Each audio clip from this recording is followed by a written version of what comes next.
Sa syudad sa Himamaylan, masobra sa tunga sa milyon ka pesos ka balor sa ginapatihan shabu ang nakuha sa kapulisan sa ilang buy-bust operation. Duha sa tatlo ka mga suspitsado ang yara sa PNP Drugs Watchlist sa syudad. Yaring report ni Marty Go. Nadakpan sa ginpatigayon nga buy-bust operation sang Himamaylan PNP sa Purok 6 Barangay Agisan sang Lunes ang gabi si Jose Rodrigo Resuma, ang iya-asawa nga si Jesus Jinky kag utod nga si Robbie Glynn.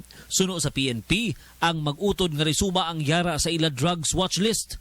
Nakuha sa ilang apatanan ka mga magagmay nga sachet kag isa kadako nga sachet sang ginasuspetsuhan shabu nga nagabalor sang kapin 520,000 pesos kag pila ka mga drug paraphernalia. Ito yung number 6 ng aming priority drug watch list. Ito yung pinakamalaking source dito at nagpapagsak